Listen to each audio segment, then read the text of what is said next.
હવે ઘણા બધા મિત્રો મને કહે કે તારે ગુજરાત બહાર ફરવા જવાનું છે, પણ કઈ જગ્યાએ જવાનું છે? તો આ વિડીયોમાં છે ને પાછા કોમેન્ટ પૂરી કરાવી દો એટલે હું તમને કહી દઈ કે મારે કઈ જગ્યાએ જવાનું છે. 2:23 મિનિટે મિની વ્લોગ સ્ટાર્ટ કર્યો. જય ખોડિયારમાં જય માતા. સ્વાગત છે આજના મિની વ્લોગમાં. બપોરે મિની વ્લોગ સ્ટાર્ટ કર્યો, નાઈને કમ્પ્લીટ ફ્રેશ થઈ ગયો તો સાંડલો કરી લીધો હતો ને કાયડો કૂતરો મારા સામે જોતો હતો. અને પછી કાયડો કૂતરો મારા સામે જોતો હતો. મેં એને હરી કરીને મારા રમેશભાઈ તો કરવા માંડ્યા હતા ઘરનું પ્લાસ્ટર. પછી મારા કાકાને કૂતરાના રોટલા લાવ્યા આવ્યો અને કાકાની છોકરી ખાતી હતી એને જડાવીને કૂતરાના રોટલા લઈ લીધા, કેમ કે એ તો ગમે ત્યાં મજા આવે કોલેજ કરીને આવે. પછી તો ગાડી ઉપર બેહીને 60 રૂપિયાના ચશ્મા પહેરીને 60 રૂપિયાના ચશ્મા કેવા લાગે જરી કોમેન્ટ કરી નાખજો. કઈ ગાડીને સાવી ચાલવાનું પૂગી ગયો માતાજીના મંદિરે. પછી માતાજીના મંદિરે પૂગીને પ્રવેશ દ્વાર કરીને ટંકોરા વગાડીને કર્યા ખાખરી ધારવાળી ખોડિયાર માતાજીના મસ્ત મજાના શાંતિપૂર્વક દર્શન. અને માતાજીના મંદિરે આવે તો કેનાર કોઈ નથી એટલે અહીં દિવસના થાનક ઉપર કોઈ દીવા ન કરતા પ્લીઝ. હવે દુનિયા માટે બધા કે ભૂખ અને પ્રેમ કીને કહેવાય છે, જે આને પાછળ આવે ને એને કહેવાય, કેમ કે આના પ્રેમ હાટું થઈ અને આની ભૂખ મટાડવા હાટું હું અહીં રોટલા નાખવા આવું. પછી મંદિરની બાજુમાં કૂતરાના રોટલા નાખીને હું પૂગી ગયો તો અમારા ગામના 66 કેવો પૂગીને આવ્યું જોયું તો અમારા રોતડો કૂતરો અહીંયા ભાગ્યો અને અહીંયા આવીને તો ફાઈટે ગોઠવી નાખી હતી.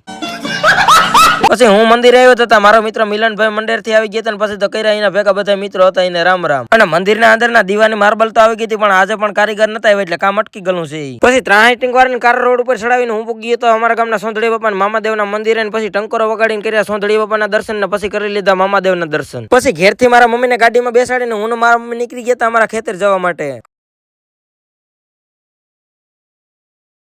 અને ઘણા બધા મિત્રોના મગજમાં એવો વિચાર આવતો છે કે આ તો વિડીયો બનાવે એટલે આ તો બહુ પૈસા કમાતો છે ને આ તો કોઈક મોટા ઘરનો દીકરો છે. તો નહીં મિત્રો, એ બધી વાત તમારી ખોટી છે. પછી તો હું ને મારા મમ્મી ખેતરે આવી ગયા હતા, મારા મમ્મીએ નેદવાનું ચાલુ કરી દીધું હતું ને હું આલો કરી દઉં હવે નેદવાનું કામ ચાલુ. અને ઘણા મિત્રો એમ કહેતા કે આને વિડીયો ની આવી નથી તો આ ગુજરાત બહાર ફરવા જવાનું કેમ કે છે, પણ આપણે કીધું હતું કે 1000 સબસ્ક્રાઈબર થઈ એટલે આપણે ગુજરાત બહાર ફરવા જવાનું છે. તો આપણે ચેલેન્જ લઈ લીધો, એ પછી પૂરો કરવાનો હોય તો આપણે જવાનું છે થોડા દિવસમાં. તો તમે વિડીયોમાં જોડાઈ લઈ લીધો ને ચેનલ સબસ્ક્રાઈબ ન કરી હોય તો કરી લીજો. હાલો હું ખેતરમાં નેદવા માંડું નકર પાછા ગુજરાત બહાર ફરવા જવાના પૈસા ઘટશે.